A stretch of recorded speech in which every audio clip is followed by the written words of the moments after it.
All right, what's up, guys? Anthony here, Special Analysis. Welcome to the recap video. Going to be talking about the NASDAQ 100 here, Friday going into New Year's weekend. Now, listen, the price action this morning was awful, right? Like, look at this. Just, if you're trying to trade this, this sucks, right, guys? Like, if you're trying to trade this, you're really going to just kind of get your butt kicked. But if you're willing to wait, beautiful things can transpire, right? You must let the trend establish itself.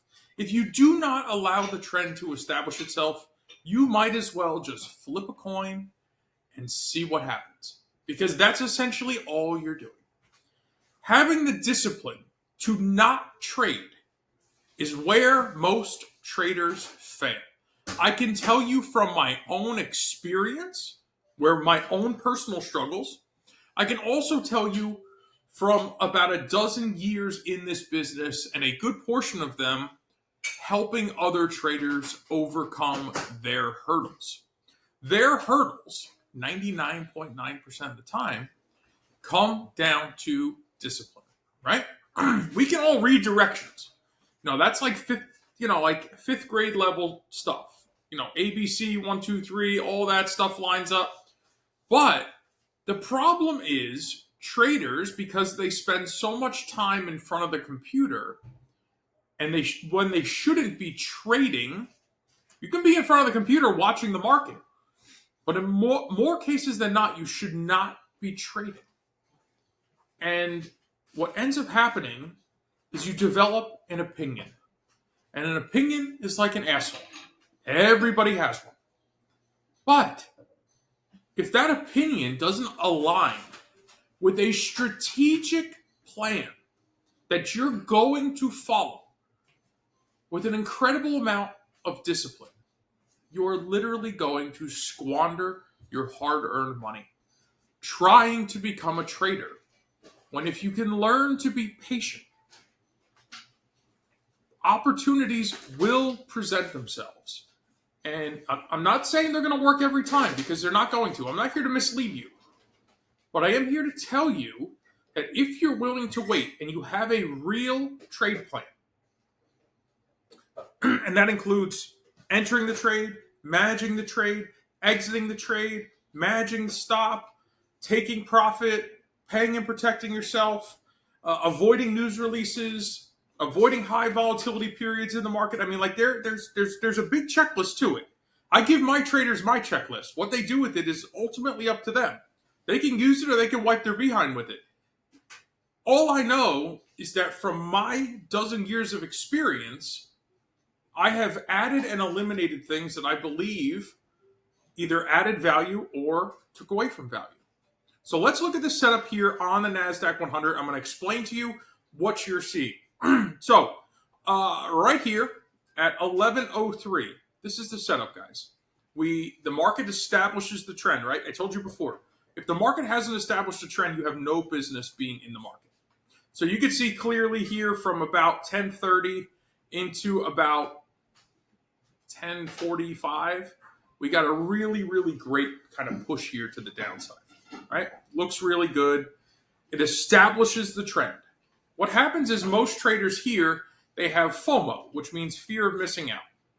So they just kind of jump the gun. They enter the market. They second guess their entry. They maybe exit prematurely, or maybe the trade starts to go against them and they start to take a loss because they're afraid they're wrong. You're better to be late to the right party than early to the wrong party. I tell my traders that every day. And listen, if you miss this trade, there will always be another one. If there's not another trade to be had, guys, let me tell you, we all have much bigger problems if the financial markets stop functioning than identifying trades themselves. So, trend establishes. Here's our consolidation. We break this daily pivot. This dashed blue line here is what's called a daily pivot. I provide all this data for my traders. We break it.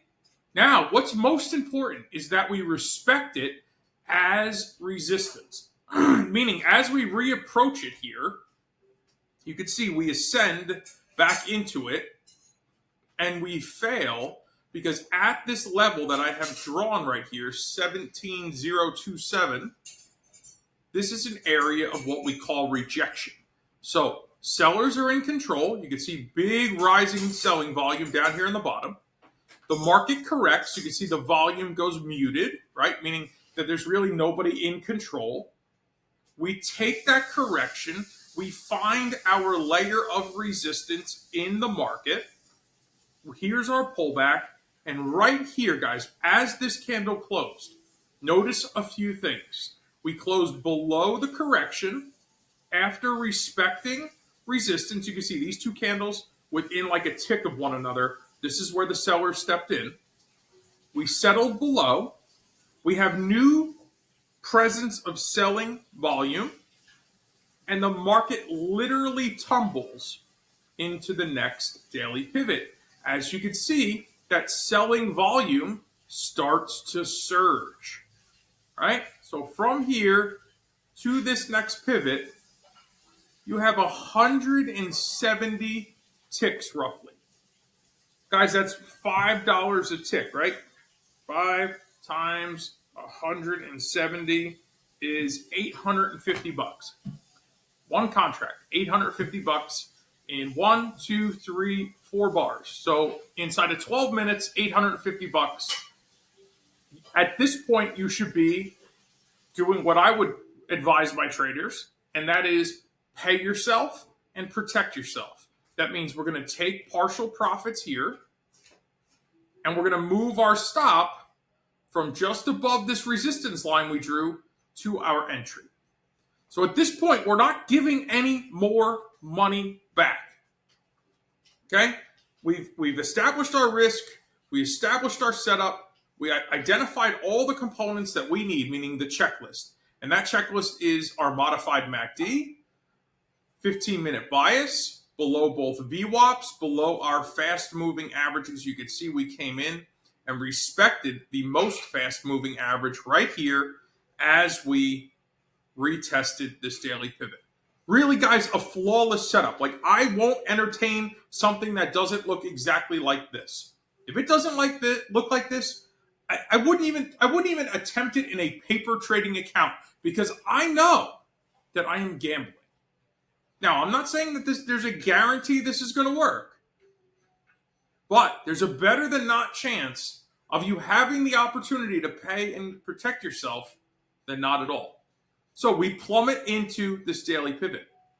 What happens here? We consolidate again, right? Buyers and sellers start to fight a little bit, trying to figure out who is in control. But notice the volume, guys. When does the volume start to go green? Not until right here.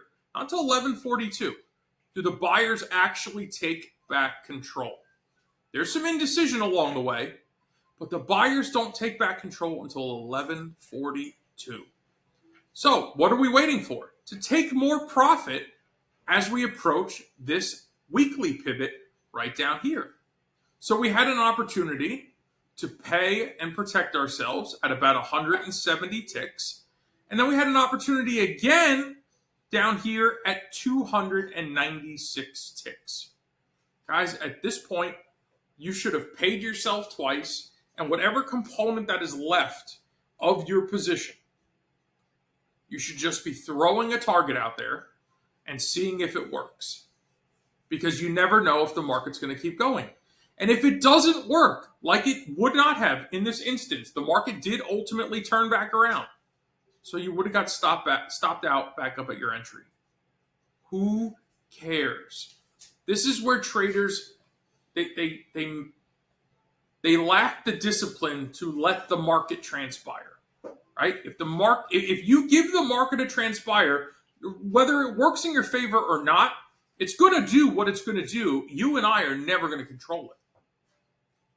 But if this market continued to sell off for several hours, and I've seen it happen intraday, it does happen, you could continue to keep paying yourself over and over and over again. So some of you are going to ask me, how would I have managed this? Well, really kind of simple. I would have got short here with 6 contracts. I would have covered 2 right here at this daily pivot, or on the approach to it, handful of ticks prior to. I would have covered 2 more right here at this weekly pivot. And I would have still had 2 left. Now, the reality is, maybe I would have had some consideration to maybe pull one of them off when I start to see the buying volume come back in. It's a possibility. Or when I saw this pivot come into place and price fall back lower, take my stop from my entry and put it right on top of this pivot in the profit. There's a possibility of that transpiring. But I would have covered 2 and covered 2 more, and I would have been a super happy camper. Whatever happened with those last 2, who cares? Now, you're going to say, I can't afford to trade with that many contracts. Most people can't, and that's totally fine. So, for those of you who have not disciplined yourself in scaling out of your trade, it's probably not a terrible idea to say, you know what? Maybe I'll enter with a handful of micro contracts and start disciplining myself to pay and protect myself so that when the market does trend more favorably, that I have the opportunity to take those big wins. Guys, let me tell you why the big wins matter. Because losses are going to occur. They are absolutely unavoidable. Okay? Nobody can get away from them. The best traders in the world cannot get away from losses. So why do I like to let a piece of my position run? Because those last 1 or 2 contracts, way down the pipeline, if they are to get filled, and they will intermittently, the market will continue trending. When those, what you could consider out in left field targets get filled, guys, those 1 or 2 contracts, those big wins will offset the majority of your losers so that your small wins just keep piling up. Because at the end of the day, your number 1 job is to preserve your trading capital, because without it, you are out of business. So guys, this is the signature special analysis daily live trade room setup. 15-minute bias, below the VWAPs, fast moving averages lined up, modified MACD doing its thing, analyzing the volume and the price action together. This is what it looks like. This is what I do in real time for my clients, Monday through Friday, 8 a.m. to 11 a.m. Eastern Standard Time. I also leave my analysis up and running for their use through the closing bell, including what you see off to the side of your screen here, something that's called the book map. The book map will show you where other market participants are interested in participating in the market. Meaning, if at this pivot level or just short of this pivot level, probably just short of this weekly pivot level, there was a lot of liquidity. So what would that tell me? You know what? I got to start covering my position a little early because the liquidity lies above my weekly pivot. So I get the opportunity to know where other market participants desire to participate in the market. Now, we don't know if they're buyers or sellers. We just know that there are key levels that traditional analysis is not going to uncover, that liquidity is going to inform us of. So guys, I hope you enjoyed this video. I appreciate your time. Happy New Year's. I know this one ran a little bit long, but I don't shoot these videos so that you buy my courses or you buy my stuff, or join my trade room. I genuinely shoot these videos because I want you to learn something. It saddens me that so many people come into this industry and so many of them end up, after investing tons of time and money and effort and knowledge, the whole thing, end up quitting because they just simply didn't get the right education. Like they were just being sold over and over and over again rather than being taught how to be a consistent, disciplined, successful, profitable trader. So God bless you guys. I'll see you in the next video. Hope you have a wonderful day.